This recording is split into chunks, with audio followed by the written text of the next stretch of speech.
Welcome back, everybody, to the Nerdcore Live Show number 113. And yes, I forgot to do what's called the ad, and my bad. But link is right there to send y'all over to them, so you can help them out and get them to their goal. I'm so sorry, I forgot that right off the butt, right? And this is what gives us like a good extra 5 minutes to fuck around. But as always, is the Nerd Gigano here to host show launch. My wonderful co-host, Young Yoda. What's up, everybody? Welcome to Friday. Welcome to Friday. Friday indeed, Brett. Day 3 or 5? Day 5 of quarantine? 5. Day 5 of quarantine, man. Good Lord. Any new skills that you've learned today? I've become very good at napping. I thought you were good at that from the beginning. I mean, I've become better at it, so I don't know. All right. Yeah. Yeah. You know how you can take a nap and then you wake up feeling kind of like shit sometimes when you take a nap? Like, that doesn't happen to me anymore. No. That's great. And also, Gio is joining us, the host himself. Ho-host? Ho-host! It's my season. Ho-host season. Mm-hmm. Ho-host season, bro. Mm-hmm. They had it wrong for years. It's ho-host season. Not ho-ho-ho. Now, ho-ho-ho. Merry Christmas. No. Yeah. You gotta be careful who's coming down that chimney. Yeah, I know that's right. Y'all gotta make sure your mommies or your daddies ain't leaving what's it called cookies for him. Mm-mm. Tell Santa it's a quarantine. It's a quarantine. That motherfucking super spreader. God damn it, Santa. Yeah, just send it through Amazon, Santa. You good? Jeff don't got you on his private line or what? Maybe not Amazon. We're gonna send it. It's a hand gift. We put it in a box and we just ship it out. Express. The United North Pole Postal Service. Mm-hmm. Yeah, UNPSP. Well, I don't know. USPS. Now I think you're just overcomplicating it. UNMPPS. Yeah. UNPPS. Yeah. Yeah. I say United North Pole as if there's another side of the North Pole that's not united. Like somehow. PIM. Yeah. A civil war. PIMP. No, because the Yeti's on the other side.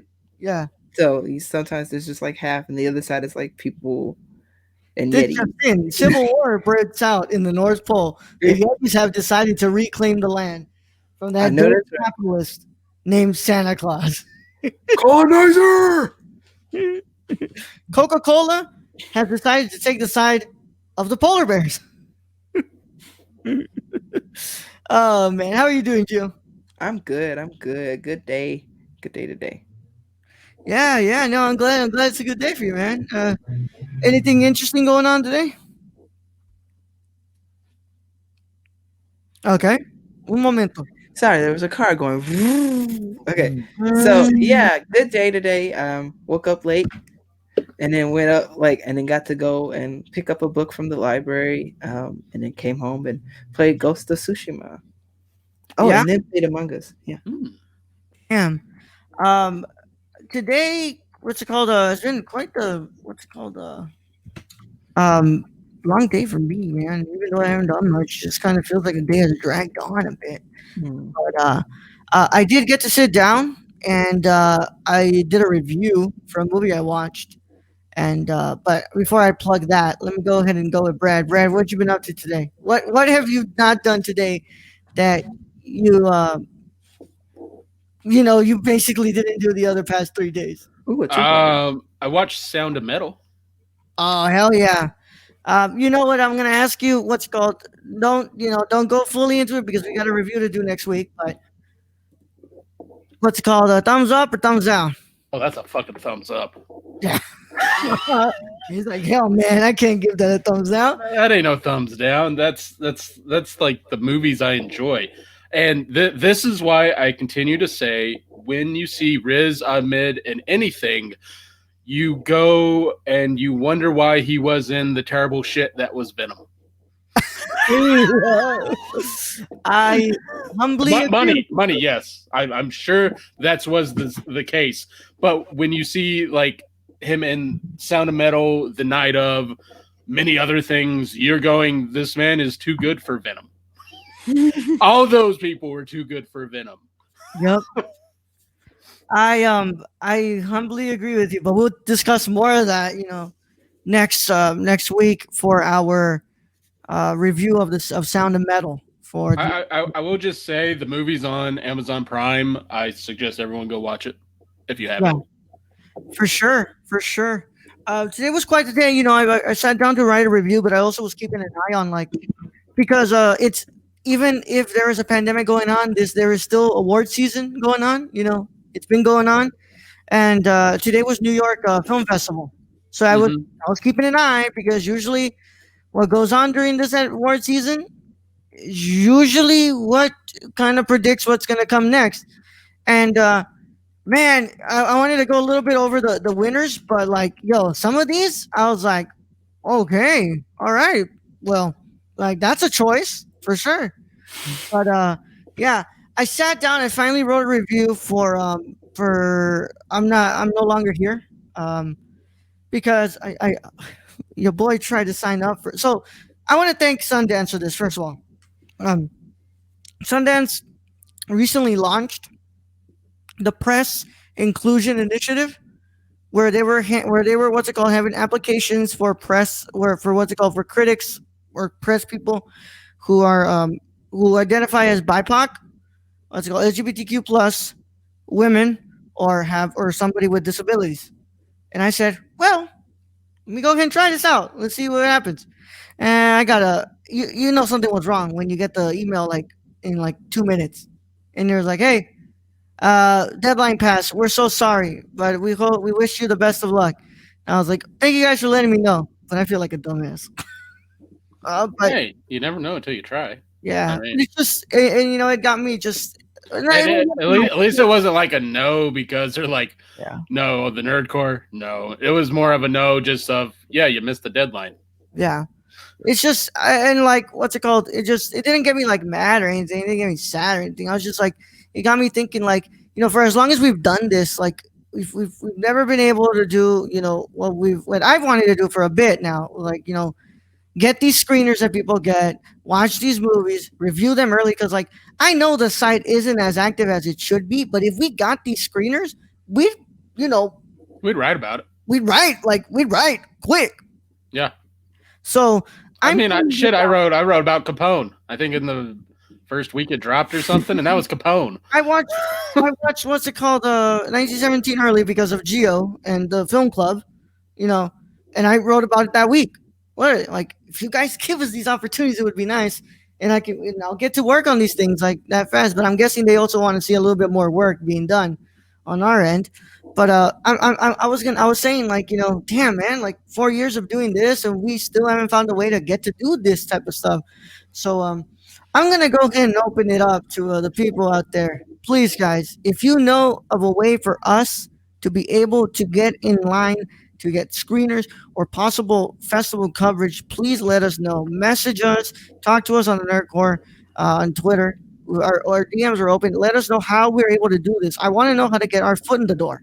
I want to know how to be able to do this because I want to be able to, write up for the site and put up these reviews. But you know, damn, 4 years doing this and we haven't been able to get to there. So please help us. Let us know how we can get in there. How can we put our foot in the door, or who do we need to talk to, or who do we have to do something to get to get these damn screeners. How far are you gonna go with this, Rolo? Listen, I'm the whole host, and I don't approve of that. I mean, Oh my god! But I mean, there's work and then there's pleasure, but I guess you can cross the line. I mean, yeah, With consent, with consent, right? But yeah, man. I finally put up so I put up this review that I wrote today, and it was longer than most of my reviews. So you guys should go and read it because I think I did a pretty damn good job at it. Is it a spoiler review or spoiler free review? Spoiler free. Okay. Yeah, I always keep my stuff spoiler free. I want to make sure of that because I might watch the movie at some point. I mean, I'll be honest. I discuss a lot of what goes down, but I never say hey, this is kind of what. This is a movie where like you kind of have to watch to experience what I'm discussing. I'm just telling you, like, hey, this is kind of what stood out to me and what really, I really attached to in this movie. Hmm. So, like, you know, approach with, I guess, with what's it called, with caution if you don't want to get like the minor type of spoilers. But you know, it would be really nice if you guys read it because I uh I spent a lot of time on it. I spent a lot of good time writing that, and I try my damn hardest. So please. Can I just tell you that I appreciate you doing a spoiler-free review because I didn't log on to Twitter till 11 o'clock today because I was like, I am not getting spoiled for the Mandalorian, you motherfucker. Yep. Because I always wake up. The first thing I do, I grab my phone, I open up Twitter. I'm like, what the fuck? First thing I see is, dude, the scene, the credit scene. I'm like, fuck y'all. Threw my phone. I'm like, fuck y'all. I went to wake Brenda up. It was like 7, 8. She wouldn't get up, so I'm like, okay, I guess I'm waiting.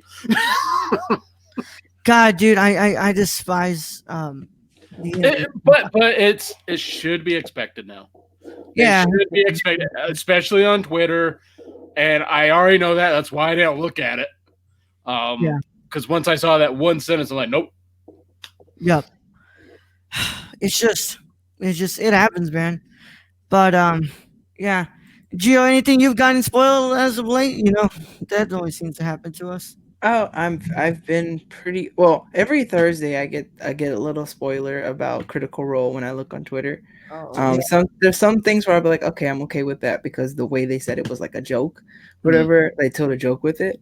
But then there's like last week something really big happened, for a character, and I was like, damn, I wish I knew. I wish I would be surprised when I would watch it because I ended up watching Monday, but I found out about it Thursday. Mm-hmm. Yeah. So, God, I'm sorry, guys. I really hate the internet when it does that. Like, the internet is a big, wonderful soup of things, but sometimes you're just wishing. Yeah. Like, give it a day. Like, I get it. Everybody's excited about what's going on. Give it a fucking day. I haven't watched this damn season. I was gonna start watching next week. I haven't gotten the whole damn season spoiled for me, so like I'm just gonna watch and without the I will say in our case, Raul, even if you do have it spoiled for you, the visuals I think are gonna put it over for you. Oh yeah, I mean, I still am gonna review it. I had to take my time to watch it. And first of all, because me being apprehensive as hell with this season, but also like as busy as hell. I really was busy, and I finally finished the semester. So I said, okay, next week, I can start watching Mandalorian season 2. I can start finishing up Lovecraft country. Yeah, country. Why do I always get it? What's it called? Mixed up. You kind of just want to call it Lovecraft County. Lovecraft County. Yeah. You really do. Yeah, I just really want to call it that. Yeah, so I got that, and then I know that what's it called? Did you also sit to watch something else? Like there was something else that you wanted me to start watching, but you were like, "Nah, finish up." What's it called? Yeah. Lovecraft. Yeah. Yeah. Can't remember what that was, but yeah. Yeah, me neither. But I have the film, the New York Film Festival stuff here that I wanted to kind of briefly touch. It's not our main topic, but I really wanted to touch it because there was some stuff that truly really surprised me. Um, like so, first of all, thank you to nextbestpicture.com. Great podcast done by Matt Neglia, and he has a great podcast, and he also just put all the what's it called, all the things on here, the winners and stuff. So I'm really thankful that they do this for the people who can't seem to find it on Twitter or all the other internet sources. So, look, first thing that really blew me away that I was really happy for, best foreign language film went to Bacurau. Oh yes, it did. Yes, it did. Yes, it did. So for anybody who knows me, right, you haven't heard me talk in these last couple of days. Bacurau was my favorite movie of 2020 so far. It's now my second favorite. But this movie, if it wasn't going to be the one that I watched yesterday, it was going to be this one, and this one definitely deserves it. Was there any other contenders in International Film Fest that you watched? I watched The Mole Agent yesterday, Brad. Those that was an actual really good, like, kind of spy film documentary. It was really heartbreaking, though. That really, that was really heartbreaking. Generally, anything dealing with spies tends to be. No, because it was about this guy, this old man being sent into a foster home to see if there was any signs of abuse towards the elderly in there Hmm. Mm. after a claim. And, like, basically he finds out that there is no abuse, but the actual abuse is the fact that these people are really lonely, and they're all kind of really alone because nobody comes and visits them, and their families have kind of forgotten about them. So it's like, it was a really heartbreaking movie to watch, but I really enjoyed it. I thought it was well made. But yeah, that one was quite up there. I have not watched, so, like, I usually want to watch all the Oscar content, Oscar, what's it called, foreign language um, choices, but a lot of them aren't available. Let's be real here. So usually I mark them down to the countries I usually look at specifically. So, like, France, Italy, Taiwan, Hong Kong, China, Japan, South Korea, Mhm. um, what's it called?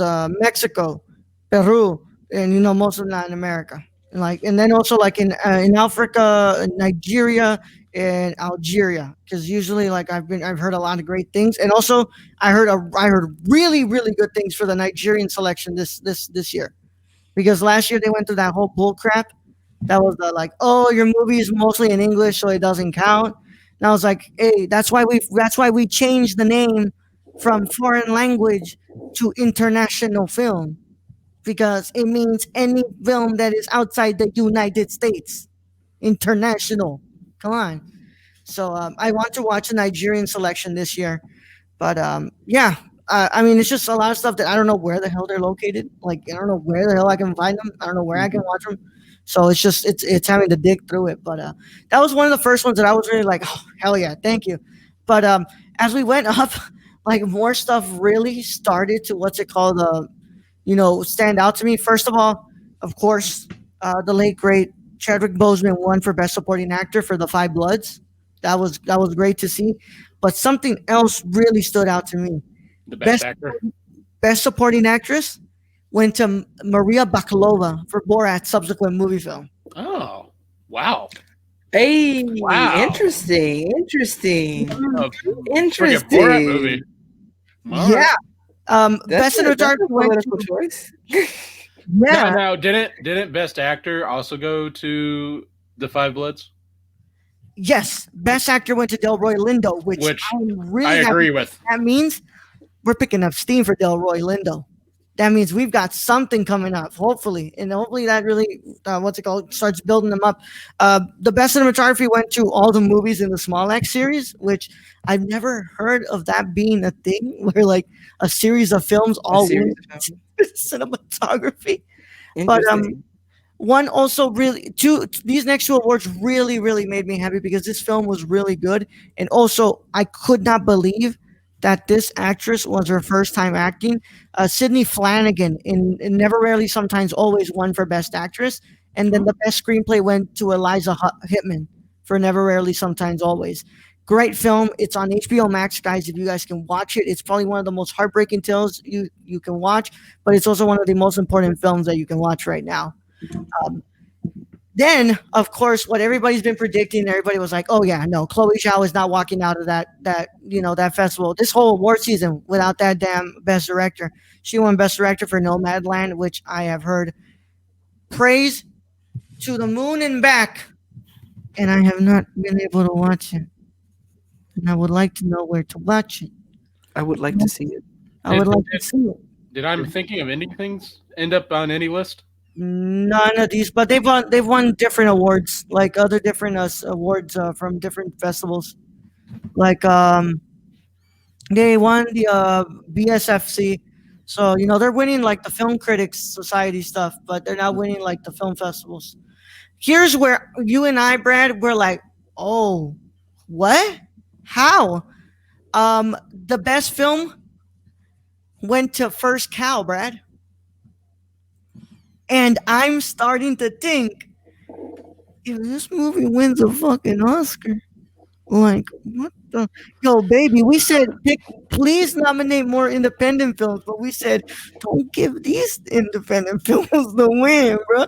I But mean, I, again, we go back to some of these film awards and we agree. Sometimes they like the most boring fucking movie. yeah, They just do. I mean, hold on. I want to check who won. What's it called? New York NYFF last year. But I'm just like, bro, what you're telling me? Like, and I'm sorry, man. Like, I usually am really up to date on these things. I can say that I am pretty much like pretty up to date with it, right? This movie has not had that much traction. It's not the traction that Nomadland had. Like, I was like, yo, how? Where are we going with this? Like, are you like what's going on, dude? Like, no.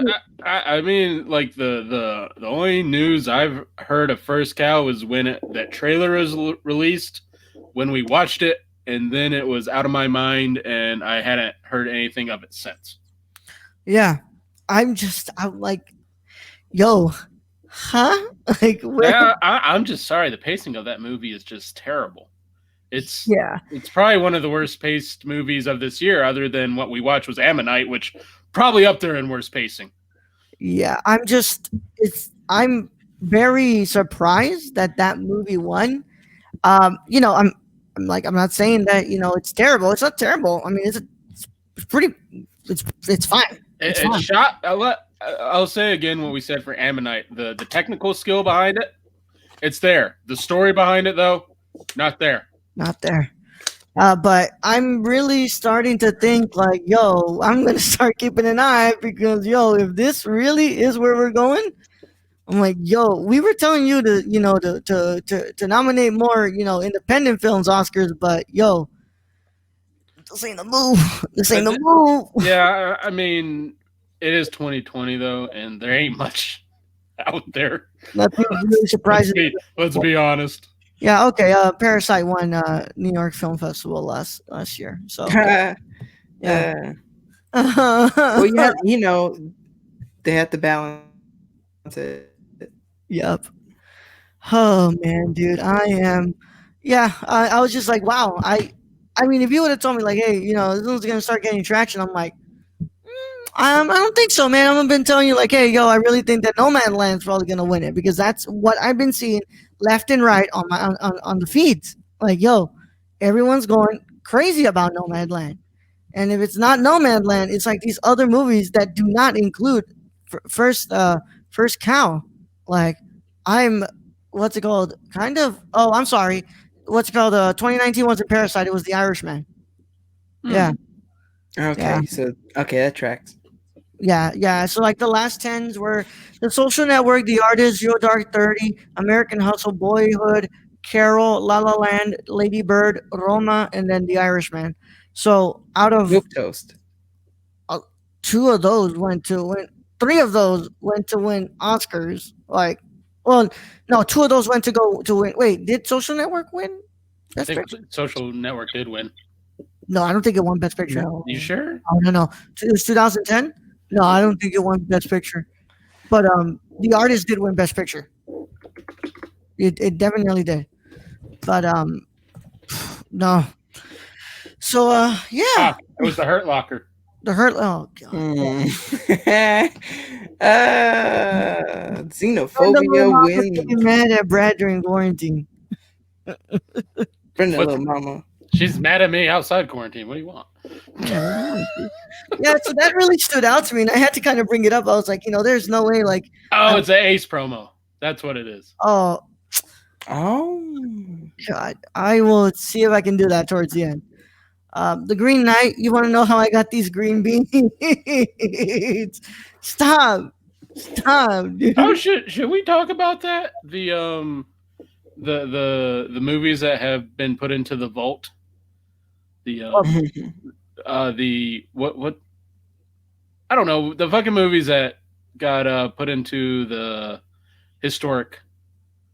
Oh yeah. So yeah, I mean, I can't. I want. Let's hold on. Let's see. Mañana? Is there anything else I kind of missed? No, I don't think so. I think I read all of them. The other stuff were like special awards, but Kino Lorber gave an award, and I don't really know what Kino Lorber does outside of the films that they show. Hmm. Also, I was actually really surprised that Minari wasn't anywhere near this. Like there is another example, Brad. Everybody has been touting Minari as the best film of the year. Incredible film. This is gonna try to get Was the film. that the one you didn't get to watch? No, I didn't because literally when I tried to sign up for the screener, it timed out and it was like, oh, Yeah. we're sold out. You're And like, then I God was damn like, it. there's another example. Promising Young Woman. I thought Promising Young Woman would also be one of the winners. Guess what? Not the case. And also, that screener has been moved to January 14th. You see what happens when your boy tries to sign up for stuff? I mean, you just got to keep Just trying. shit. You'll hit one. We'll hit one, right? Hit one. Instead, I get freaking screeners for Kevin Costner movies. I mean, we got to watch some other movies and some other means. Shut up, Brad, and let's go ahead and move on. Yeah. But I guess yeah. So every year the Library of Congress selects films to enter into the National Film Registry because they're deemed historically, culturally, and aesthetically important. Brad, read the ones that aren't the big surprise. Okay.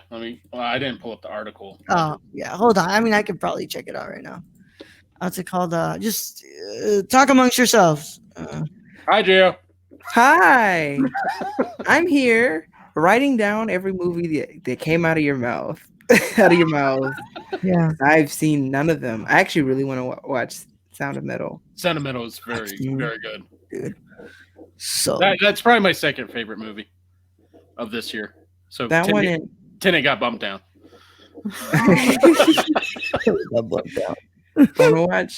I want to watch Sound of Metal, and I also want to watch Mogul Mowgli, which also stars Riz Ahmed.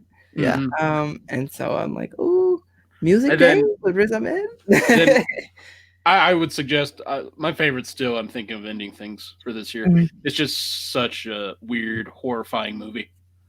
Okay, I put a star by it. Hold on, man. Come on, dude. The most exciting thing about catching up on some movies is that I get to consume the content.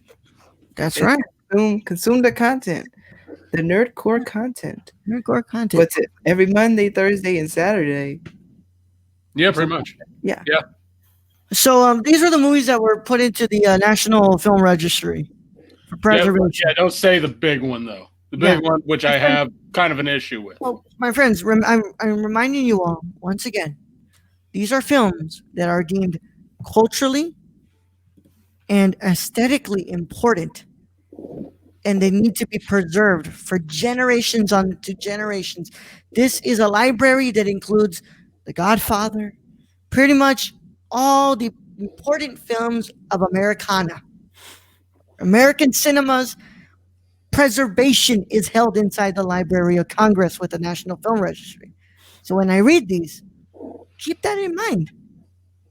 We have, of course, Christopher Nolan's The Dark Knight. Understandable. Makes sense. That's That makes sense. fair. Yeah, Even high culture can't deny that one. yeah. Heath Ledger's acting completely in that. That makes sense. We have Grease. Understandable. One of the biggest musicals It's of all time. popular. One of the biggest musicals, Really big. still kind of relevant in today's society for some Huge part of reason. the zeitgeist. We were Yeah. talking about it the other day. Yeah. Of course, we have the Blues Brothers. I've never seen it. I can see that SNL cast, most of them dead. I get that. I haven't seen it, but it's been part of the zeitgeist for some Yeah, time. and it's Yeah. I mean, it's kind of part of Like this is like the historic zeitgeist awards. yeah. Lilies of the Field. I've never heard of that. I've never heard of that Writing one. it down. Lilies of the Field. Maybe we Alright. all need to write that one down. The Hurt Locker, of course, the first film. What's it called? That one that a woman directed it. Not just any woman, an American woman directed and won the Best Director Oscar. Of course, I understand this. I may not like The Hurt Locker, but I understand why it's in there. That wasn't the one with John Cena, right? No, you're thinking about The Locker.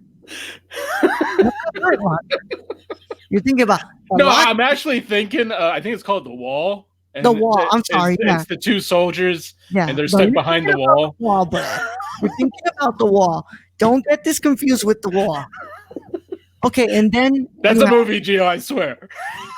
and I'm then not writing that one down. and then you have Stanley Kubrick's The Clockwork Orange. Understandable? That one makes complete fucking sense. Makes sense. One That of is the one of the best horror movies ever made. one of the greatest directors of all time, possibly the best American director to ever live. I understand that one. The Joy Luck Club. Never heard of that. That actually, I have heard of that one. That one, yeah. I have. Never seen a it, certain, but I've heard a of certain it. demographic loves that movie. I think I know what demographic you're talking about. The Man with the Golden Arm. Is that a 007 film? No, No, you're thinking of The Man with the Golden Gun. yeah. Oh, okay. Golden Gun. No, I've never heard of this I don't movie. know what the Man with the Golden Arm is. But of course, we go into possibly the biggest surprise. My friends, this is what M. Night Shyamalan would call a twist. This is what in professional wrestling is called a swerve. My friends, Shrek has been included Oh, in the National Film Registry. oh, yeah, that makes sense. It's high. Look, Library of Congress, Zeitgeist Awards. It's the Historic Zeitgeist Awards. So, like, it shouldn't be put on the same pedestal as The Godfather, as like cinema. But like, if you're looking at like the list that was here of like popular Zeitgeist films, sure. I understand why they made that choice. It's a weird fucking choice. Shrek is love. Shrek is life. Also, that's how you get attention. So I would like to know. So Well, hold on. wait. Let me ask something. How are you putting in Shrek at the same time you put in A Clockwork Orange? Feel this time. So you mean films like Airplane 2, Blazing Saddles, and of course, And you know, I was so happy when Clerks last year got put in, and they got put in because of the fans. Like the fans literally wrote the Library of Congress and were like, "Yo, we want Clerks in there. Hurry the fuck up! It's been since 1994. Like, let's go." That happened, and now they're just like, "Hey, Shrek." And it's like I feel good about Eddie Murphy. Sure, put another movie of his in there. Shrek. But other than that, this is just fucking weird. Especially since you're putting it at the same time as a Stanley Kubrick movie. Stanley Kubrick, and what's it called? Christopher Nolan. It's just weird. Hold on. you so hurt by what's essentially the best of popular film. Let's A little bit, yes. just keep. That one should have stayed in the drafts, baby. I'm just telling you that. I need to know on what planet does the animated film Shrek stand up against, like, I don't know, I guess if you look at it as being in popular culture, because Shrek is a meme. It's been a meme for like ever. Yeah. Like ever since the movie came out. Like before memes were memes, it was a meme. So you're really telling me like, that's Shrek 2, bro. Shrek 2 for sure. Superior film. Puss in Boots. Hold on. I want to know something. Is the Lord of the Rings in the National Film Registry? I believe they are. I don't think The Hobbit is, but I believe one of the Lord of the Rings is. It's got to be, right? I would imagine so. I mean, it has to be. I'm just glad Clerks beat out Shrek before Shrek was put in.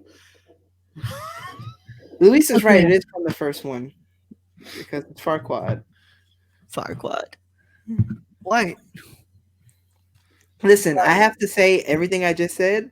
I haven't seen any of these movies in like over 10 years. Return of the King is not in there, Brad. Hold on. Where's the Two Towers? I'm sure Peter Jackson feels great about this then. The Two Towers is not in there either. Drum roll. The Fellowship of the Ring is not in there either. Those movies are just as old as Shrek, correct? I would imagine. Older, I think, because it was in 2001. Shrek came out in 2000.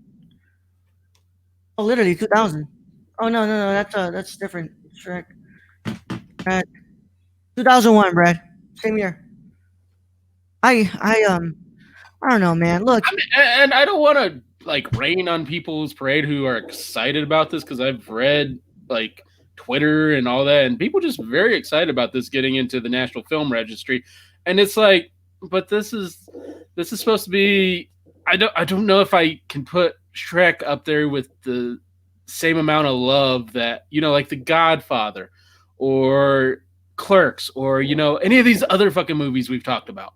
I don't know if I can put Shrek in the same category. Maybe an animated film, I guess, if we go that route. look, man. But when I'm comparing it to everything else, I just don't see it. Just think about it, Brad. In 2045, somebody's gonna visit the Library of Congress and check the film registry, and they're like, "I wonder what was included in 2020, the year that I read in my textbooks as hell on earth. Oh, look, Shrek's in there. What's You know what's bad is more people are going to, because it's 2020, more people are going to watch Shrek instead of fucking Clerks. yeah, well, It was the year before. Listen, have a marathon. Do it clean, and then do it nasty. you nasty." But yeah, that really surprised me. I don't know where, but if it's just the Zeitgeist Awards, I understand. But you know, the Lord of the Rings aren't in there. And those I, are I the biggest other things. I like guess. I don't, because I don't think Shrek was a fan favorite voted in. Like that's the only way I don't. The only way I know how movies voted in is through a fan favorite, and that's because Clerks. Because I literally wrote to them to asking them to put Clerks in. Yeah, But other than that, I don't know how they pick them. They're like that one. All right. that one. Okay, cool. But yeah, Are they Um, only American films? For the I Library believe of so. Congress? Yes, there's only a. Yeah. Okay.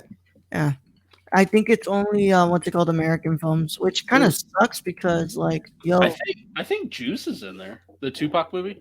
I believe that's in there. Oh, that's interesting. I'm writing that down. Juice, Juice. juice, juice. I mean, I'm looking here. What's it called? The Battle of the Century. Oh, there's more stuff. Okay.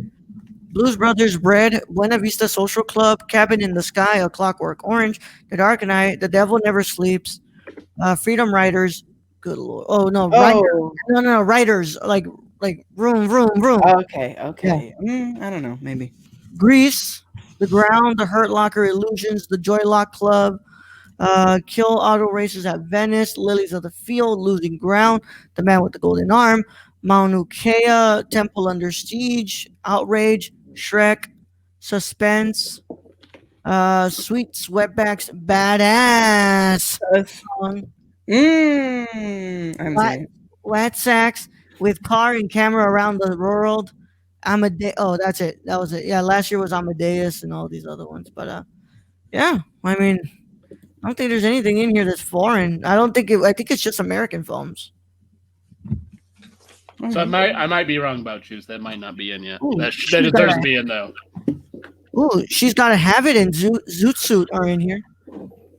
Nice. Cool. Yeah. Oh, by the way, Gio, I was unaware that the Bamboozled we were talking about was the Bamboozle from Spike Lee. Yeah. Yeah, I was like, oh, that's the one you're talking about. I was like, I've been wanting to watch that. I was like, wow. I know that Criterion did a release of that. Mm-hmm. Probably on the channel. But yeah, I was like, wow, I didn't know that was the one we were talking about. Yeah, But, I look forward to watching it soon. I've been meaning to watch it all semester. Yeah. All right, Brad, let's go ahead and get a car before we go to break. Okay. Let's see. No Blues Brothers 2000 for shame. 1980, my friend. Okay, here's a good one. If your TV remote didn't work and you were sick and couldn't get up all day, what channel would you put on for the entire day? I've been doing this for 5 fucking days. Do we limit it to literal like channels on the internet, like on the television? Like Or Well, do we, no. Well, the thing is there are apps like Pluto where it's literally just one show. They have literally one show that plays all day, and I know because that's what the fuck I've been watching. wait. Let me guess the show. Um, uh, Impractical Jokers. No, Okay. All right. I mean that does sound like something I would watch though. It also sounds like something that would be on all day. Yeah, Because they do that all day. It's on. I'll have to check Pluto, but they might have that like as an all So, day like, thing. Does this work as in like general cable or like whatever's on your house? And you were sick and couldn't get up. What channel would you put? I guess it works in any form you like. So, If like, you wanted whatever's to in my say house. like HBO Max, sure, whatever. Oh, that's streaming services. That's like Oh, streaming service. So like if I Isn't that a channel though? Because Mm. what the fuck is television anymore? Like I don't have cable. I literally just have apps. But you actually have to kind of press things. This is like expecting like, hey, I turn on my TV and my cable box, it's literally on, let's say, TNT. Yeah, for example. See, and I don't have that. The closest thing I have to that is the app Pluto, and that's and they have like channel and it's like history and there's a bunch of history shit. I'm very happy for you to have cut the cord. Yeah, I've been cut for a long time actually. Although they keep upping my fucking prices. So yeah. And really the most expensive thing I pay for is the internet. So yeah. So I'm gonna go with just general like TV on the cable box. Stacy, you think that's a joke, but there is an actual just Baywatch channel on Pluto. It just plays Baywatch all day. What? I'm gonna go with whichever channel has Judge Judy, bro. Judge Judy's a bad bitch. I'm sure they have it because that just seems like something you would have. Like Price is Right all day. There's a whole channel where like it's just like court, like those court shows. Like I've looked at the channel for like 3 hours straight one time. Like, and you watch like your Judge Judy, your Judge Mathis, your Gloria Allred, and all of that. Your Judge Maybelline. Yep. All on one channel. Oh man, damn. Brad, go ahead and delete that comment for me. I got it. Thank you. That's chill zone. We'll never have chill zone here. But you want to live fancy? You want to live fancy? You want to live fancy? But yeah, I'm gonna go with whatever has a Judge Judy. I think that's channel like 2 or 5 here. And I'll go with the old Unsolved Mysteries because that's literally what I've been watching this whole fucking time. You really like that show, huh? I love that show. The music in that show, I forget, Robert Stack, his voice is like one of the creepier voices to ever be on television, and it just works so well. And then not only, and I love this, like when I was a kid, I love the show because you got a whole just like a bunch of shit in there. Like it wasn't just like for cops or for like other shit. America's Most Wanted. It's like, okay, these are bad guys and they're looking for them. Like they had that on Unsolved Mysteries. But then you got like these people are being haunted in the same fucking episode where they're looking for this dude who killed 3 people. You're like, it's a little bit everything for everyone. Brad, as somebody who has Pluto TV, what the hell is Stacy saying? I usually switch between Mystery Science Theater 3000 and Riff Tracks. I think they're made by the same people, but Mystery Science Theater 3000 it's on Netflix too. The old episodes, I believe, but they would watch like horrible B movies and like they would just comment on it. So kind of like what we do with a commentary, where I'm just cracking jokes all the fucking time. Movies. Yeah, but we watch good movies, so it's a little difficult. Like if we were to watch bad movies, probably be far easier for me to go like, this is fucked. I would have a headache. After doing that more than 2 or 3 movies, I'd have a headache. But Mystery Science Theater 3, I used to watch Mystery Science Theater 3000 because the way they did it, they're like in the future, and basically it's this like the last human, and he's in space, and the only friends he has are these 2 wisecracking robots that he made, and they just make fun of movies. That's all they do. Yeah. That's funny. All right, Gio, what are you going with? I'm going for a little channel called Me TV. Let me read you off what's on Me TV schedule right now. Like playing right now. As we speak, Oh, yeah, as we speak. Hogan's Heroes. Oh wow. Another episode of Hogan's Heroes. Hulk Hogan. No. No. No. No, it's an old show Do of you like, not know what Hogan's Heroes is? hey, he's different. I mean, Different lives, it's different one of lives. it's Bro, one ask of me the. what Mexican channels and what Mexican TV. It That's what might I be. grew up. They might have done it in Spanish. That's what I grew It's up old. on. It's old. I That's what I mean, grew up watching. It's it's possible. basically about prisoners of war, World War II, but it's a comedy. Mhm. That sounds really horrible the way I said that, Gio. Yeah, it does, but like it's also accurate. Yeah. I like Like Hogan's Heroes, shenanigans and and shit. Yeah. it's funny. Like a lot of the old shows are really funny. Some of the jokes probably wouldn't hit as well today as they did back in the day, but they were really like Welcome Back, Cotter. I always loved Welcome Back, Cotter. That was always some of the funniest shit. And then you had John Travolta when he was like 18. Yeah, I've never seen this before, Brad. Let's see what else. And Carol Burnett and Friends. And then Raul, they actually made a movie on Hogan's Heroes because the like the lead actor, he got into the pornography business. Then I think he was murdered. What the hell?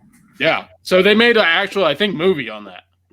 All right. Well, what else are they showing on the channel, Gio? They are showing Carol Burnett and Friends. They're showing Perry Mason.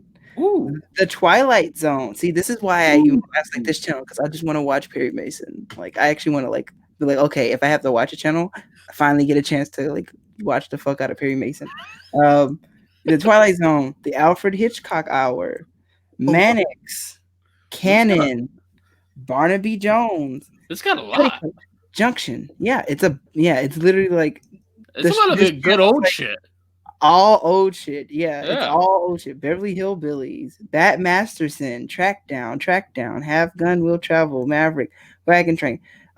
Like not everything on here is gonna be perfect. A bunch of it's gonna be problematic, but like it's like old school TV. You'd be like, the past. Petticoat Junction. Wow, it's kind of like right on there. Prairie. When's that gonna start showing? Green Acres is the place to be. Yes, Green Acres. Farm living is the life for me. If you wanted to watch a white show, that was the white show. Big man, and just give me that countryside with the atomic leg drop, brother. Gunsmoke, Bonanza, Rawhide. Oh my god! Wanted Dead or Alive, The Rifleman, The Three. Like, this is the show that like all the Western shows that Layden used to tell me about is where the Rifleman. The Rifleman's right there.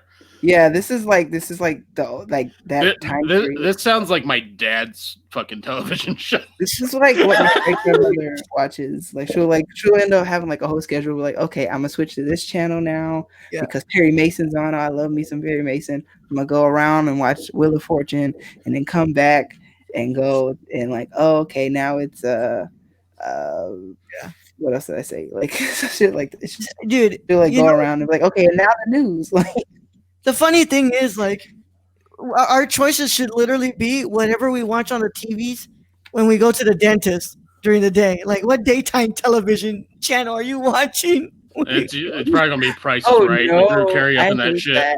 I hate, absolutely hate when they're like, "Here's a channel. Here's a TV remote if you want to watch the TV." Bruh, it's daytime television. You're gonna tell me anything's good on right now? Like, come on, dude. I remember watching fucking. It had a little person on it. It was one of those soap operas. There was literally like a little person and a witch. Like what? What are you watching? Dude, this whatever this show was, I'll have to go back and see what the fuck the show was. It'd be like that. It'd be like that. Like they kept you like glued on. You're like, what's gonna happen now? Holy shit, he was dead and now he's back. What the fuck? Yo, I used to like. I used to record episodes on DVR of Let's Make a Deal and then just watch them. So Literally, I used to daytime just television hang out with Let's Make a Deal. will be like some random soap opera, a soccer game, like some random sport you know nothing about. What's it called? Of course, the wonderful paid programming that's always on there. Like you don't know what the hell it is, but it's like it's advertising some damn product you've never heard about that you're definitely not gonna buy.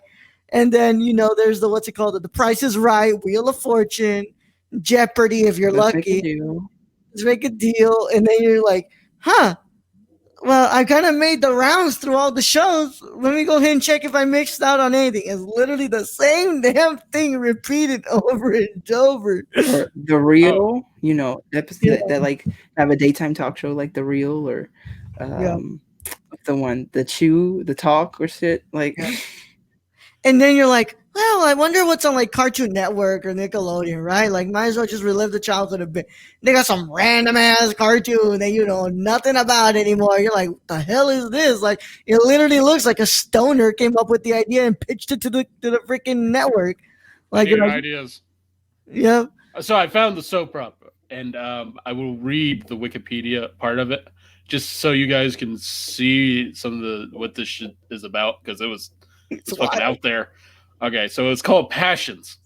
Great name for a soap opera. I mean, that kind of puts you right there.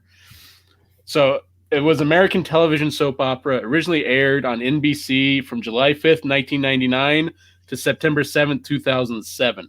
So it had a long run. Um, so Passions, well, not as long as others, Gio. I know. I mean, Like the there's young and the there's still some The going. Young and the the Yeah, young Restless. that and one's the still restless going. begs to differ, Brad. The young and the restless begs to differ. Agreed. I mean, you're not going to get many like that. That's for sure. Like where the actual actors die by the time the thing's still fucking filming. Oh man, if One I'm Life And, honest, to Live, As the and World Turns. it's not that they die like of like an accident or anything. It's like old age. It just got fucking old. Yeah, they're like 90 now. Yeah. Yeah. So Passions follows the lives, loves, and various romantic and paranormal adventures of the residents of Harmony.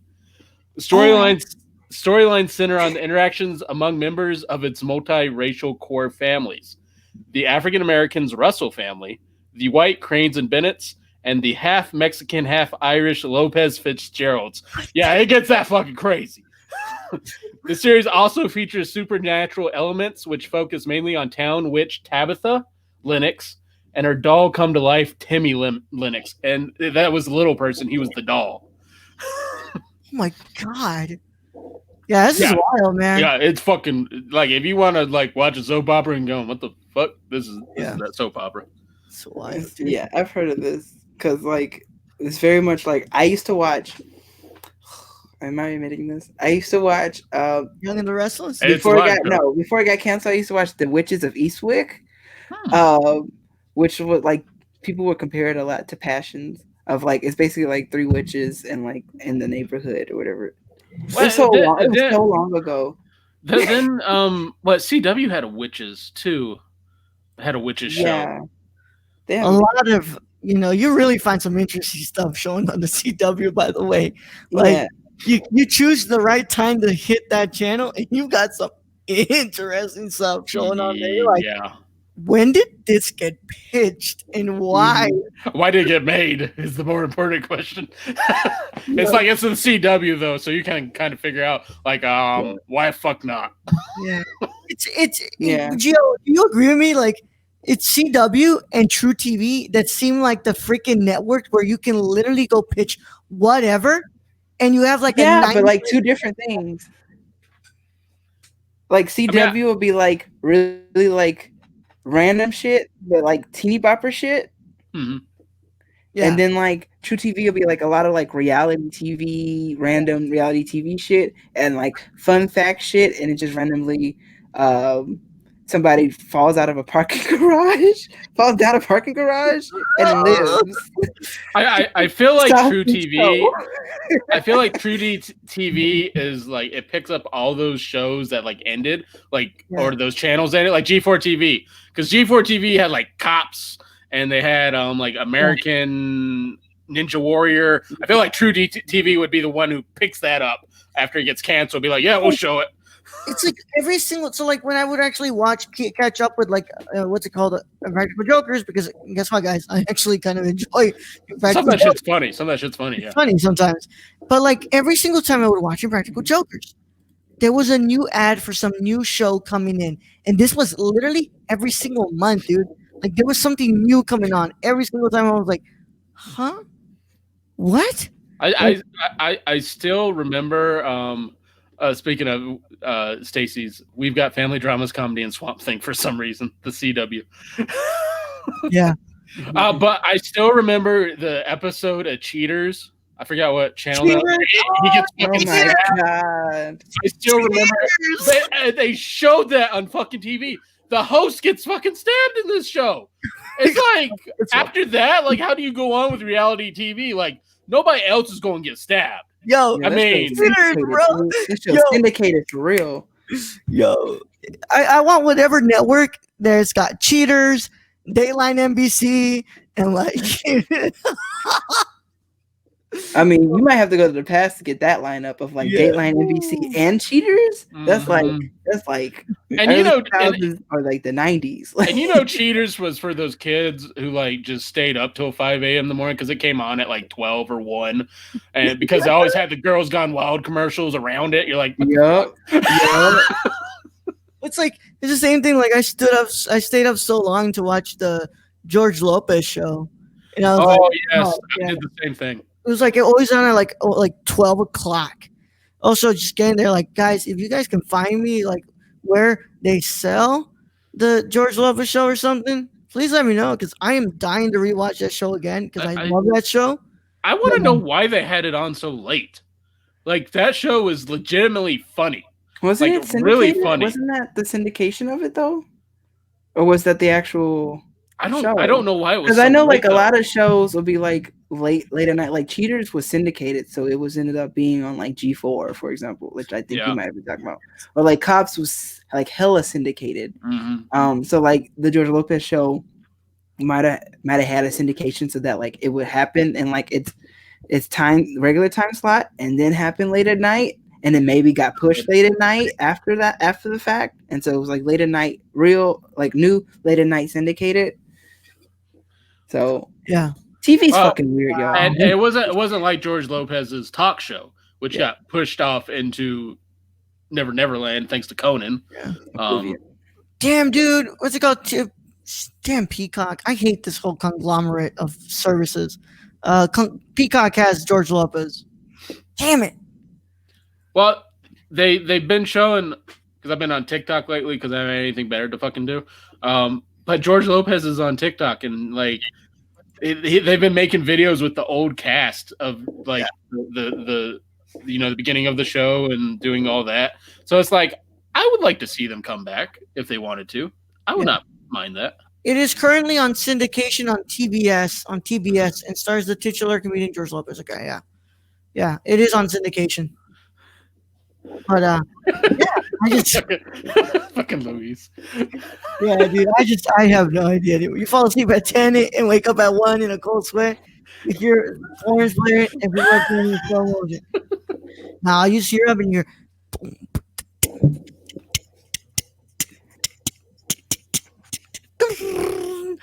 low right there. Oh god, dude. Oh, that's just fantastic. Looks like we're not even taking a break today. Well, so it was the Lopez show, and that was when I think when I was going to college is when I would fall asleep and would wake up to that. Now, when I was a kid, it was Toonami. It was always fucking Toonami because I'd fall asleep at like 9 and then I wake up at 1 a.m. and just in time for Toonami to be showing like the bloody stuff. It'd be like, this is dope. Yeah. Like, and if Big O would be on. I'm like, what the fuck? Metalocalypse was always on when I would like go to sleep and I was left on Squid Billies. Yeah, Squid Billy. Oh my god, I could not with Aqua Teen Hunger Force. I have every fucking season on DVD. But I love number one in the hood. G. What? Meat Wad. My name is Meatwad. I Oh, I figure love I it. fit Master Shake is my hero. Dude, Oh what I my will say god, is, that what I explains so love the much. most about Metalocalypse, and by the way, rest in peace to John Schnepp. He worked on Metalocalypse. But Mhm. what I love the most So about good. Metalocalypse was the fact that every time they cursed, you literally heard, like, oh my, it's like literally Get the out my most creative way to channel. censor yourself. You just like, damn it, you son of a. I really want to watch it again because I I used want to to just watch Metal. I want to watch catch it at Metalocalypse somebody again. else's house Yeah. whenever, like, because everybody else had cable with me, so I would catch it at like my aunt's house at night Oh. and be like, And did y'all were y'all there for Space Ghost Coast to Coast? I might be aging myself at this Oh, point. the Space Space Ghost, Ghost Coast to Coast? Yeah. Hold on. so with Bragg, and then Harvey Birdman, attorney Oh, at Harvey law. Birdman, yeah. Yeah, man. yeah. So, what was the when the ones Oh, yeah. Coast to Coast. I've seen this one, yeah. what was the underwater one? I forget. I remember. I know what you're talking about though. Yeah. Because it was very much like in the old 2100. Something 2100, no? Yeah, Seagate or C Lab? C Lab. C-Lab, C-Lab. C Lab, yeah. C Lab and 2021. whatever writers were on those show deserved all the awards because like it's not supposed to be funny, but the way they put it was so stupid, the situations they would make, that it was the most fucking funny thing on TV. Do you remember Home Videos? Yes. Yeah. Yes, I remember Home Videos. God, Home Videos was yeah, that was kind of creepy. Yeah. That did have funny moments though too. There was Yeah. like Super Jail. Yeah, Super Jail, yeah. Squidbillies is great too. But God, Old Adult Swim was really something, huh? They really had some crazy stuff going on there. Yeah. But, and like 3 million episodes of Dragon Ball Z filler. Like he's running, he's in heaven running on the fucking Dragon Way or whatever the fuck it was. Inuyasha at like 4 or 5 o'clock or something like that. Oh, Yeah. I loved it in Inuyasha. yeah. Mhm. And Yu Yu Hakusho when they used to play that shit. Oh yeah. shit! Did they? Oh damn. Oh, they Mhm. play what's it called, Gundam as well. I love They that. play Gundam, Trigun, Trigun. They had Samurai Champloo. They had all the good ones. Tenchi Muyo. I remember Tenchi Muyo. That was like Tenchi Muyo GXP. I remember that. Tenchi Mhm. Muyo was the shit. Still the shit. I mean, Goddamn harem king right there. mhm. Brad, I'm looking at this article that gives you like the stuff you probably forgot. And this unlocked a random memory in my brain. Do you remember Assy McGee? Assy McGee. No, I don't like if you wanna- show me a picture of Mike, I don't want to share the picture because I'm sure it will get us banned on Twitch. But was it like a talking ass? Is that what? He was like a detective or something. Is that what that was? This, bro. This is like shit that's you're dredging back from like alcoholic like blackouts and shit. Oh my! And I just remember, and when they would talk, they would like fart at the same time or something. Where's that on HBO Max? Ain't there, I'll tell you that. Oh my god, dude! Yeah, And it was just an ass though, with like a hat on it and like a jacket or something. It was just. I remember Soul Quest Overdrive. I remember that one. They also had Conan, the Case Closed. Oh So yeah, they had that for a while. Although Titan that Maximum? Case Closed is still fucking going on. It's been going on since the 80s. Yeah. That dude will never become a man again. He will always be stuck as a little boy. Oh yeah, what's it? Detective Conan? Yeah, like like they're on what like season 38 or some shit. The Brack Show, Brad. The Brack Show. It's on HBO Max too. But yeah, I remember that one. The one with like the tiger face. Look, this one. That one doesn't sound familiar. Hold on, you'll remember. Like we can't see your face. I know. Hold on. What's it? Titan Maximum. This one. No, the Brack Show. Yeah, because that was kind of after Space Ghost because he was on Space Ghost. Mhm. Oh, yeah. God damn it, dude! Oh man, yeah, but Now I want to go watch all of this. I want. I want to. I don't even. I don't even want to come on the show tomorrow. I'll just be like watching Metalocalypse. Reese was going on about Reese was going on about how Flapjack had some weird animation, bro. Flapjack was a literal, not Flapjack. Assy McGee was a literal talking butt. That was And when it talked, it farted. And I don't know why I have this information. Like when you said that, you're like Assy McGee, and it's like I'm just like I feel like it was a talking ass, and that's all it showed was the ass, and it had like a hat, and it was a detective for some reason.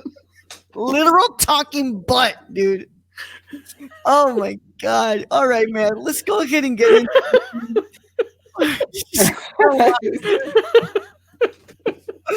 Oh, a deep dive into nostalgia. While y'all are nostalgic about Disney movies and whatever, freaking Toonami, yo. yeah, I'm over here talking about Assy McGee. I studied the Blade. Yeah. I'm over here remembering that there was a talking butt that used to solve crime, dude. All right, man. I now I'm shifting over to Cowboy Bebop just because those are always Hell good yeah. memories. Mm-hmm. Then make me get up and get my my Blu-rays. I don't have the Blu-rays. I do have the DVDs though. I have the box set. Yeah, I have the Blu-rays, and then I have the movie. And then I got like two things of Trigun because I have the original like Trigun series that just came out individual DVDs, and I got like 10 of those, and then I get the box set, and those came out way after, and it was like only 2 DVDs. Oh shit! All right, I think Ro wants to switch to the topic. Yeah, I want to switch to the topic. I really want to just at this point because well, we don't. Are we done with Assy McGee? We're done with Assy McGee, bro. Please, we are. I don't want to remember anything about that again. But look, we finally were graced with one of the best news that we can get from 2020, because a long time ago, there was said to be a film called The Green Knight. You know what? Fuck it, man. Let's go. We're on Twitch. We're not gonna get freaking demonetized. Let's go. We're not on YouTube anymore. So let's go and show them the Green Knight trailer. Because what's it called?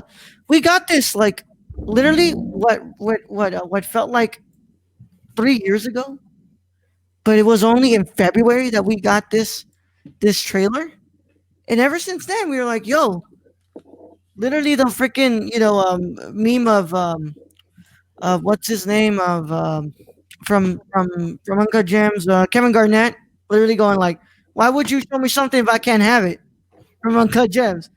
And we were like, yo, when is this movie going to come out? Because the movie literally said this summer. But of course, a nice little pandemic swooped in and ruined a lot of that. Well, Raul, we're already saying that's our movie for 2020. It hasn't even been released yet. Yeah, it was. So we were like, well, what happened? Well, hold on, guys. Let's go ahead and I'm pretty sure I didn't even share the audio. Get the audio, yo. Yeah, I'm very excited. I haven't seen this in months. Like, yeah. this trailer, I've been holding it. Well, Gio, you haven't watched this in months. With me and Raul watch this like on the daily. We're like, I keep it sacred. I keep the trailer sacred. So then I'll be like, when I watch it again, I'll be like, whoo, just cold sweats. You're like, oh yeah. Yep. Yeah. Oh shit, he's showing it in 1080p. Yeah. Shit. Yeah. So Time when honor was everything. This is my call for dev supremacy, friends. When courage made kings.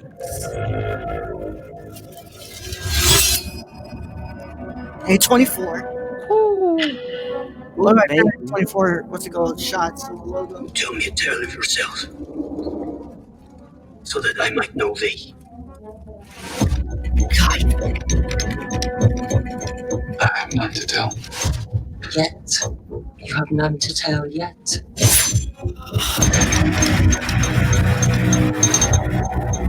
I fear I'm not meant This the biggest lie. Hold on. Yeah, bring it back. This summer, yeah. Yeah. That's Cover why I right there. spilled Cover it. right That's there. why I spilled You it. motherfuckers. How are you gonna show me this and then say this summer when this releases in February? Hey, 24, you were on my good list. Now you're Yeah. just on my shit A list. bunch of lies, man. You know I how need badly I was anticipating this. I need an animation of like as it's tilting, this summer sliding off. Sliding off, and then Yeah, like 2021 summer. coming. It's summer, and then it corrects itself. Actually, we mean next summer. We Yeah, mean yeah, next- the I 2021. fear I'm not meant for greatness. We all fear. But the fear can be a gift. Oh God.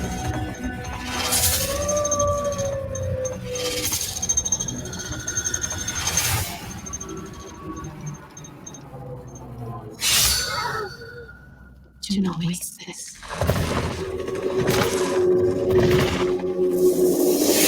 All right, pause it. Go back. Yeah, go back. Pause it. That shit. How the fuck are you gonna show me this and not give me this fucking movie? You're giving me something that looks kind of like Pan's Labyrinth in the character development with a fucking knight. It's a knight story. It's like The Witcher. Like, how are you not giving me this? You're just making me angry. And then, this trailer gets released. The world clamors for it. We get an incredible poster. We're like, okay, yo, Dev as King Arthur, all these things, right? We're like, yo, this is gonna be lit. Like, I wonder when this is gonna come out. Literally, until today. No, They no, haven't said anything. we never got a single word, a single peep. Yes, a lot of it was because of the pandemic, which We I get that. understand. But like after that, and you're like, oh, we're not gonna get to it like this year. Like, hurry up and come out and fucking say that so you can stop watching the trailer. How do I fire someone for reals this time? How do we like just ban him? Can we? Oh yeah, I can totally do that. Nah, give him love. That was it was cheap. It was a cheap joke, but That was a like joke. I was like, that's cute. He went for it. Yeah. That motherfucker in timeout for 600 seconds. What is that? Wait, how much? 10 minutes? Oh my That god. motherfucker in timeout. That's rude. That's rude. Chill. So that comes out.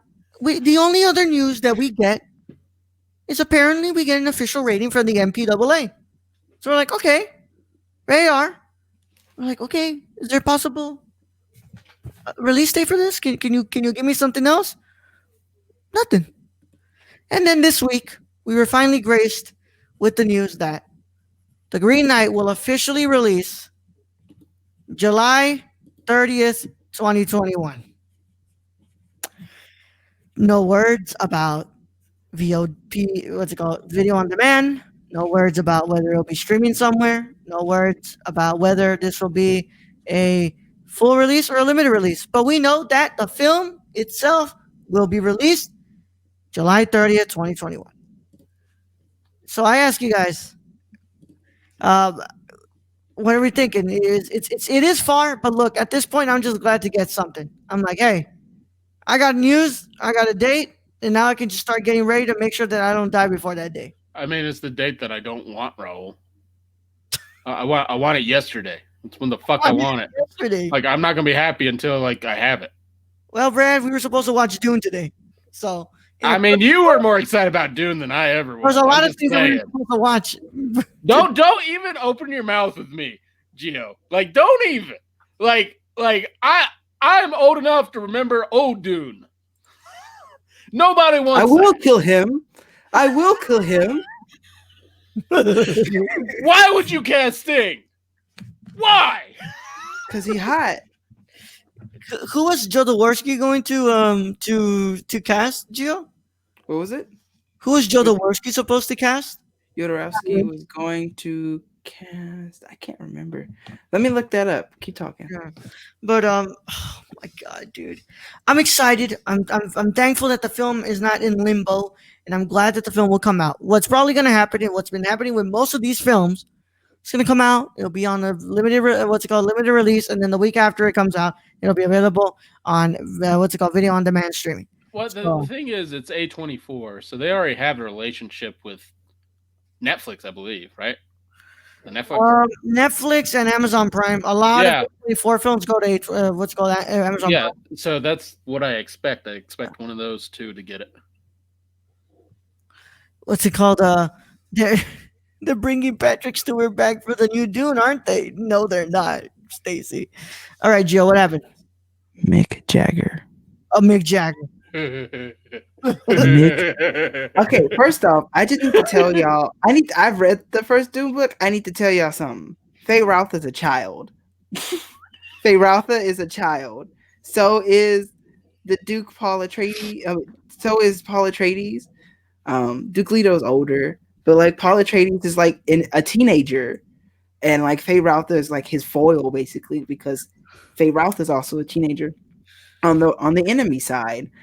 So Sting, Mick Jagger. They chose a bunch of old fucks.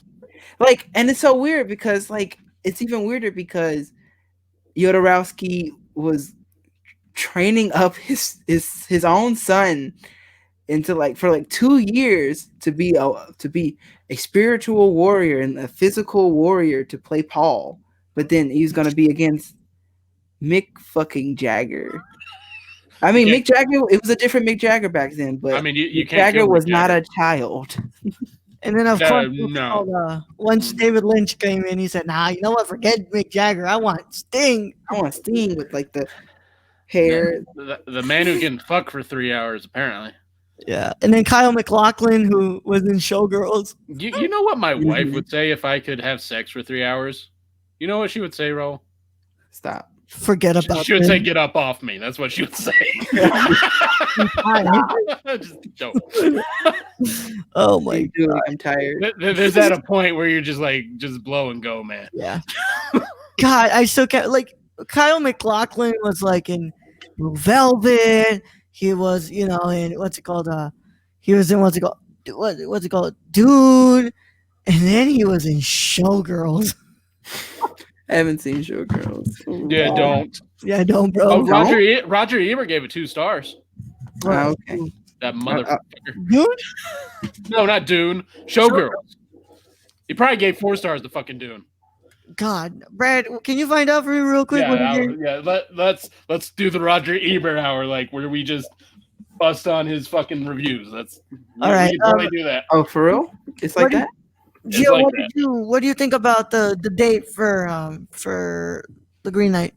It's a very strategic. It's a nice strategic date. Hey, he gave Dune 1 star. All right, cool, but still, you give Dune 1 star and you give Taste of Cherry 1 star? Yeah, it's not the same. You're saying that Taste of Cherry and Dune are on the same? No. Nah, get out of here. Yo, Gio's surprised with this. Dude. That sounds white. That sounds white. Like that sounds like some white. Gio said saying the same thing I said, Ro. Like instead of just like I was like, okay, like people told him up a long time for a lot, but like you're like telling me this is news to me of like I never really gave a shit about his reviews. No, I was like, okay, like this is like a big reviewer or a big critic or whatever, and like now you're like he gave Taste of Cherry a 1 star. Like in my head, I haven't seen Taste of Cherry, but in my head that seems like impossible. So like this sounds like some white shit going on. Oh my God. I don't know if I can say it on air what I said off air to Roll about some phobias. That's what I think was going on. We're talking about allegedly Islamophobia going on, especially given the time period in which Taste of Cherry came out. Yeah, Brad, I'll say it. You don't got to get in trouble, Brad. I got you. That's why we got Gio and Ayden and everyone. Brad, can you read what's it called? What basically what he said about the movie? Which one, Dune or Taste of Cherry? Taste of Cherry. Like he said they were boring or something. Yeah, I got you, motherfucker. Not you, him. Of course, it better be him. Let me see. And by the way, what did you think? So the date is a good date, yeah. So I think it's a clever date because like, okay, the Green Knight, like daytime. It's a daytime movie. Like it's a like bright, shining, and also scary as fuck. Dark places going on. Like it feels like a summer movie, like or like a early like late spring movie. Also, it gives them time to see how things play out with the vaccine. Like there's a second vaccine now. So it's like you get to see how that plays out. And then additionally, not telling what the release plan is of like being VOD or theater gives them enough space to actually like switch to be like, you know what? Okay, we're gonna do VOD, or we're gonna do theater, or we're gonna max it up and HBO max it to both, or we're gonna like we're gonna like pull our leg up a little bit, show like, and be like, okay, streaming service, pay us out. Like we've been Yeah. holding on to this movie for a year. Like, That's a really good Again, date too for possible award season stuff. I still say their best bet has always been, and they're finally going to this, is yeah, you could do a limited theater release wherever you can, wherever it's safe to, Mhm.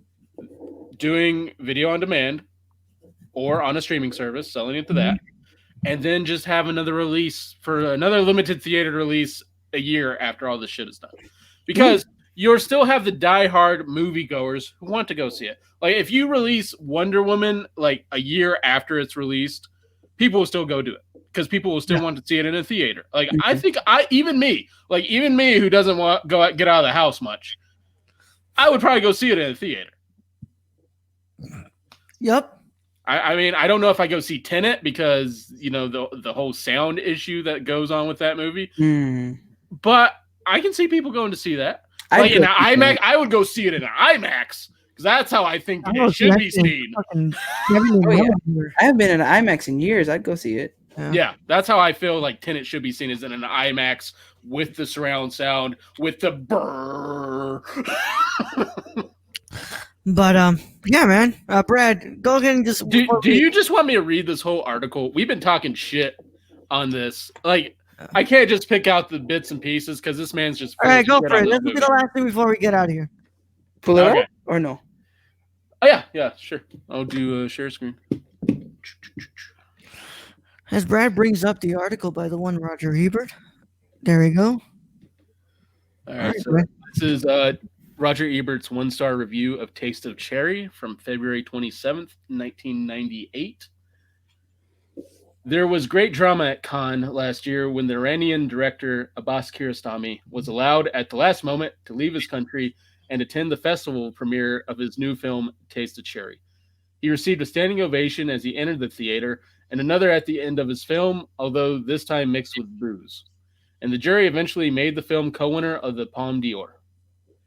Back at the Hotel Splendid, standing in the lobby, I found myself in lively disagreement with two critics I respect, Jonathan Rosenbaum of the Chicago Reader and Dave Keir of the New York Daily News. Both believed they had seen a masterpiece. I thought I had seen an emperor without any clothes. A case can be made for the movie, but it would involve transforming the experience of viewing the film, which is excruciatingly boring, into something more interesting, a fable about life and death. Just as a bad novel can be made into a good movie, so can a boring movie be made into a fascinating movie review.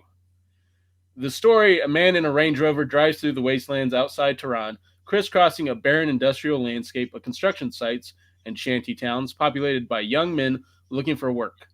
The driver picks up a young serviceman, asking him at length if he's looking for work. If you got money problems, I can help.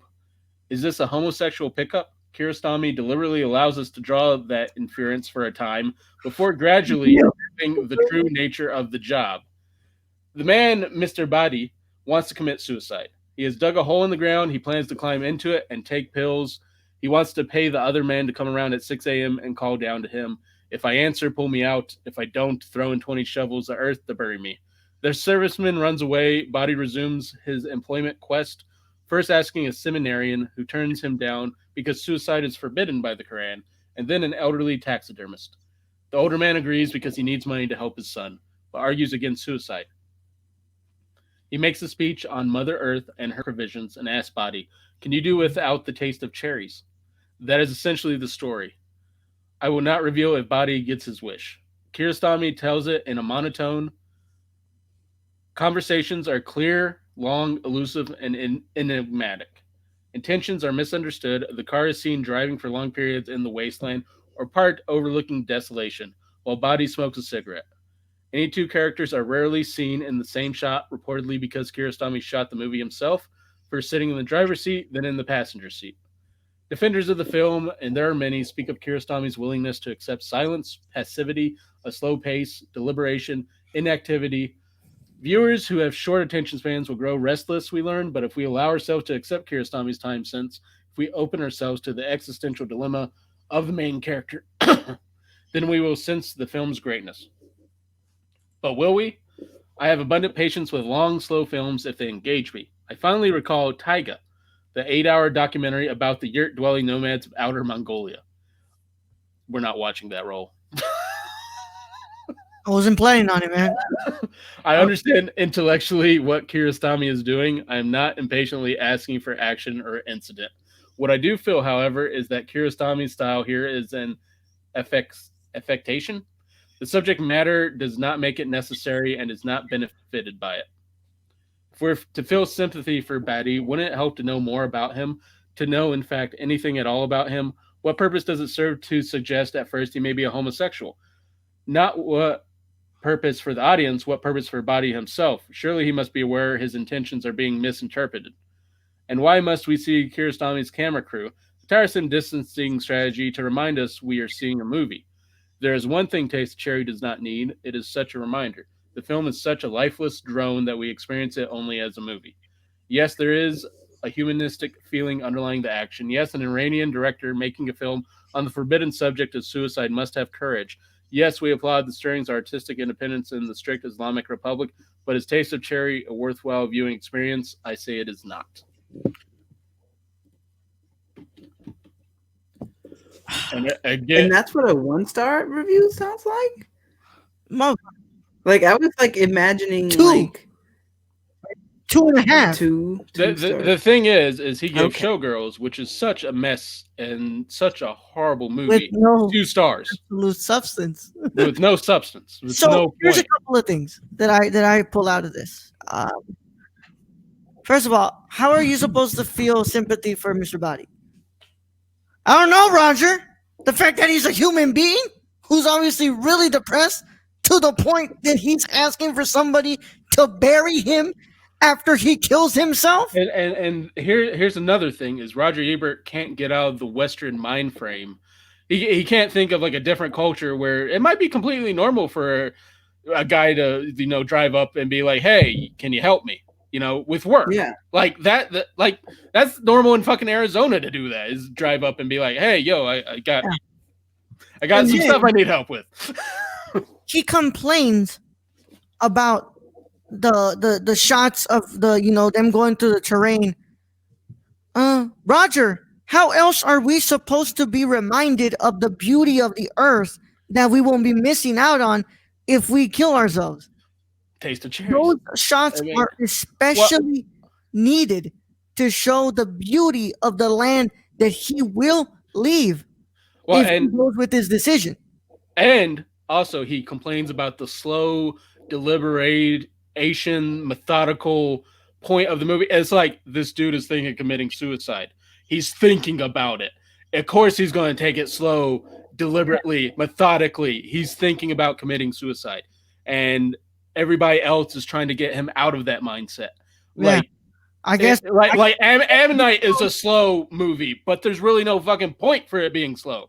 he's just supposed to be like, wow, Soldier Man just said no. Well, I'm going to die. Yeah, but is this like, is he not supposed to be like, and then the whole like, what's it called? What is there not to point that he's not a homosexual?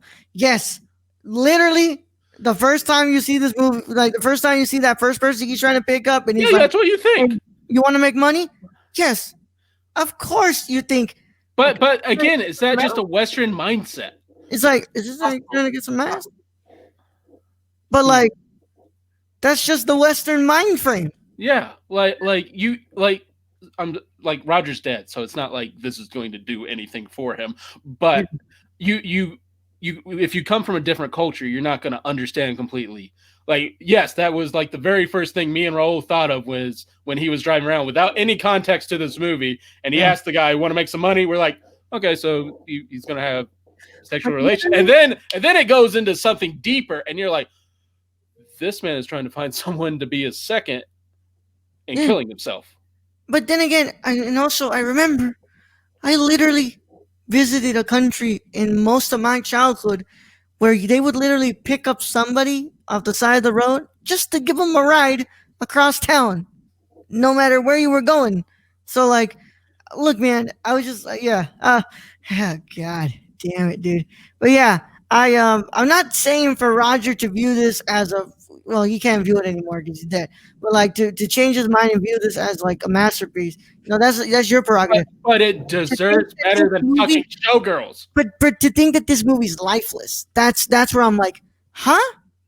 Like Did we watch the same movie? we watched the Like same. like this like bro, you know my favorite movie is Ikiru. It falls on the same plane as this. Like it is quite the same story in a way, told in a different way, but a lot of the same story. A man's dying. He is dying and he's trying to live, his life on his few days he has left. That's Ikiru. This is very similar, and this is actually a man who wants to die. And you know, and both just those stories, I don't see how you can see those stories are lifeless because it has everything to do about life. Yeah. Man, I guess we're just supposed to stay in the car when he's talking about it and, just not see this earth that they're talking about that is beautiful that you'll not be able to see anymore. But, and here's my other thing. It's I don't know how many movies Kiarostami made before Taste of Cherry. I know he made a few. The whole poker trilogy. Yeah, so if you know Kiarostami, you know there's a lot of car shots. There's a huge amount of car shots, especially in his older stuff. And we got that from watching 3 movies. Like maybe Roger needed to watch some more Kiarostami before he made a judgment on why are there so many car shots? Because that's what Kiarostami does. You don't say. Why is there a really long shot in Tarkovsky's movies? Well, because it's something that he does. It's something that he does. Yeah.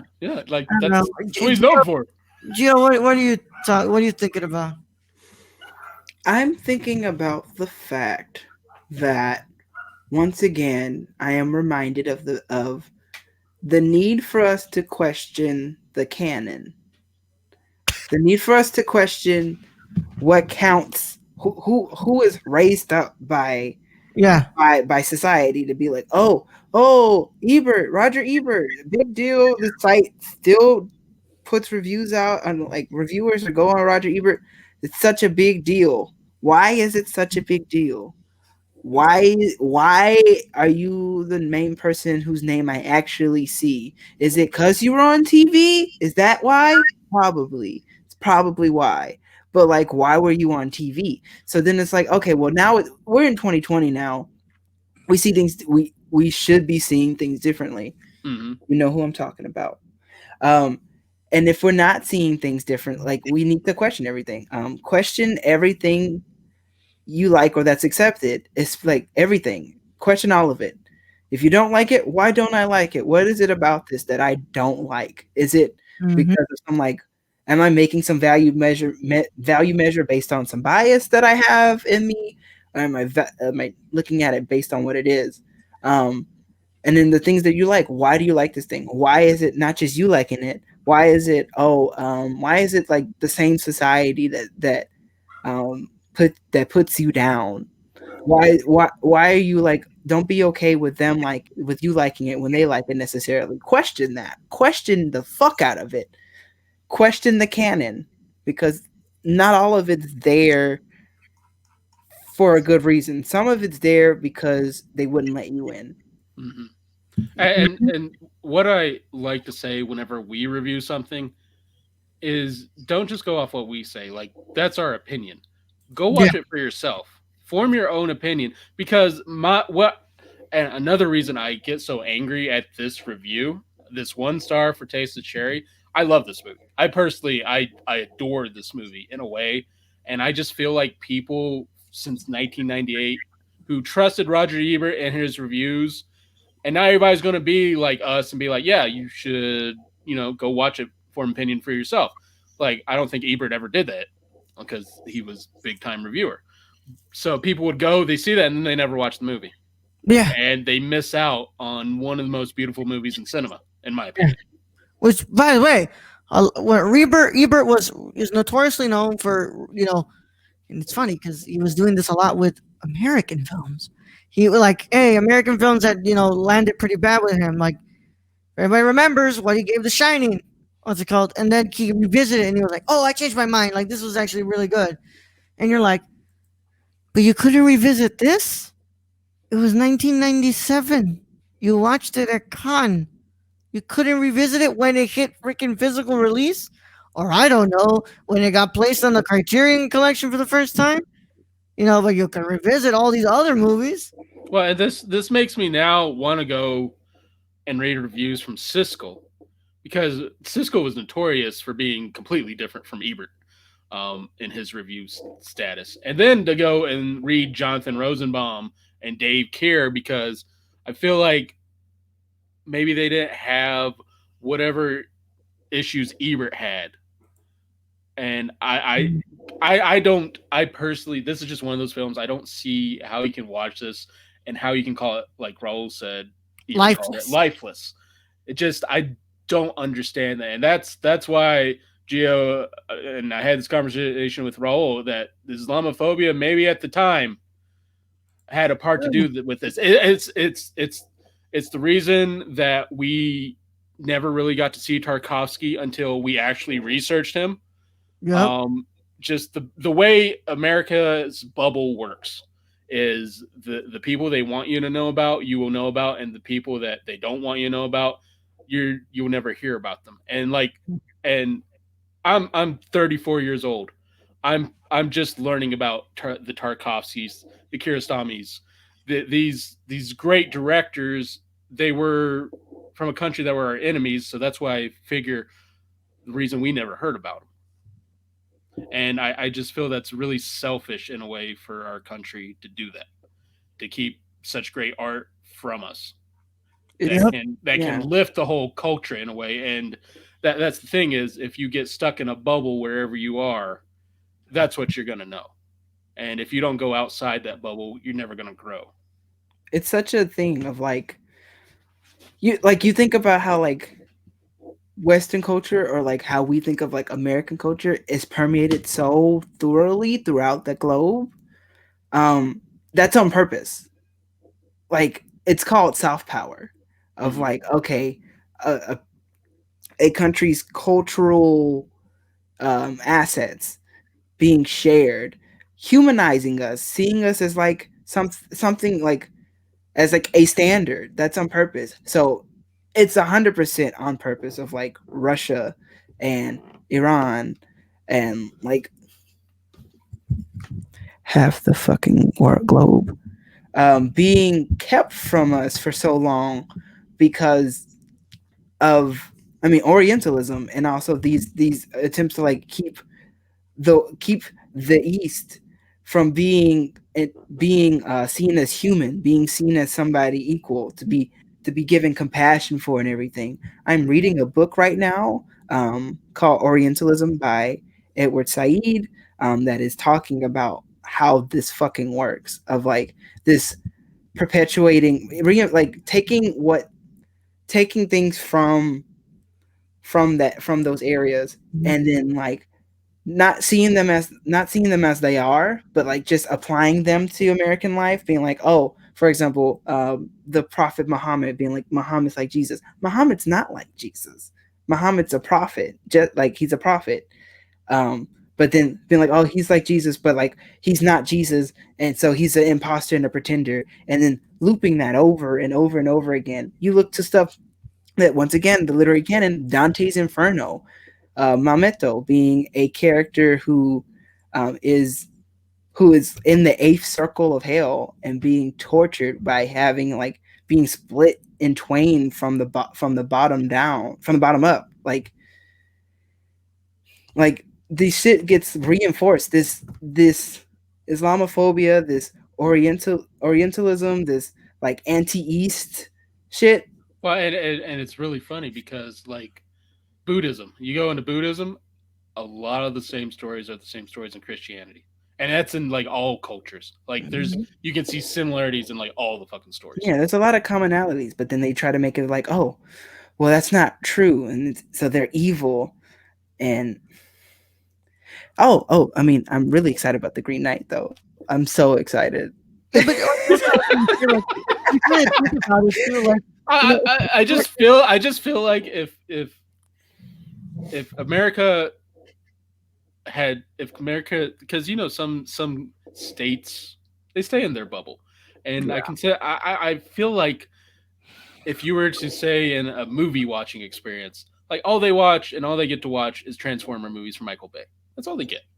They don't get to spread out and get the Kurosawa that I had, or the Tarkovsky. Like they don't get to see, or they don't want to see that, and it's just, it makes you grow as a human being so much more, and to understand more cultures and societies. And I just wish more people would be more open to that, and not to be scared by that, and to go from what they've been told their whole lives, because probably what they've been told is completely bullshit. And if anything, art is probably one of the biggest teaching tools that will have you open your mind and have you see that maybe the world that we've been told is not as I the world outside of our bubble isn't how we view it. It's not how I I the I, I, news shows it to be. Like, I will say this role: art and food. yeah, Those are the two biggest things that can be used to bring people together. excuse me. It should be to bring. I will say I give thanks to Anthony Bourdain when I found him, and he would visit these countries and he would eat food with these different cultures, and he would show they're just like us. They just want to live in a good environment with their family and have good food and good friends. Yeah. What we did is get a damn Criterion Channel membership and watch some damn movies from outside this country. I suggest Edward Yang, because I still can't figure out how that man can have a camera facing a fucking window and not get any bounce back. Get some Farhadi in your life, baby. Get some Farhadi. Asghar Farhadi, bro. Kurosawa. I suggest, Yeah. although I want to watch more on the Japanese, because I really hate when they say Kurosawa was like Americanized. It's just at the time. Yeah. he I mean, just if you became want the to look biggest. for a really good modern Japanese director, Hirokazu Koreda, who did Shoplifters in 2018, which is a really good movie. And he's also had some other really good stuff. Of course, there is also the incredible Yasujiro Ozu. You know, you have him. You have Kobayashi. Yeah, you have a crap ton of what's it called, the directors from Japan who are really doing an incredible job. But we've reached the end of this wonderful rant and wonderful discussion. The Green Knight, yeah, we're excited for that. Yeah. So excited. Yeah. Yeah, what's a fucking movie? We're so excited. Dev Patel as the star I mean- of a Western myth. I Let's do it. mean, I feel like Roger Ebert would give it 1 star, though. I don't know, man. Rest in peace, Roger Ebert, but you were wrong about a lot of things. Yeah. You know, usually I'm always allow people to be like, "Hey, man, your opinion's your opinion." But on this one, when you call Taste of Cherry lifeless, you coming for something. Mm. Yeah. So, with that being said, I want to thank you all so much for stopping by. Gio, let them know where they can find you, bro. You can find me at Meteor Martyr 17 on Twitch and Twitter. Also, the website right here, meteormartyr17.com, which I should be renewing soon. That's going to hurt my bank account. And then also right here, the link tree right here at the bottom for all the places I am on the internet. You love to see it. You would love to see me. I play a lot of video games, and I have a month off. Yeah. So, Woo. time to catch up. Yeah. All right, Brad, we're gonna invite you. Random Germ 101 everywhere, or on the Nerdcore social media. All right, and as always, I'm the Nerd Chicano on both Instagram and Twitter. As always, you can find me at twitch.tv/thenerdchicano, RolyMendoza.com. All that wonderful stuff. I'll be seeing you guys later, and I'll see you guys tomorrow for another stream. And in the meantime, Brad, go ahead and send them out. Raro, the being host as always. Thank you to Gio for being the ho-host today. Ho-host. Ho-host. Appreciate you, sir. Thank you for coming on, keeping me basically on the right track. Thank you to all those in chat. Appreciate each and every one of you. Thank you to all our Patreon supporters, all our listeners. Ain't really no point in doing this without you guys. So Thank you. And I guess to end this, I will just say, expand your mind and go watch Katsuhiro Otomo's Akira from 1988. Fuck yeah. Young Yoda out.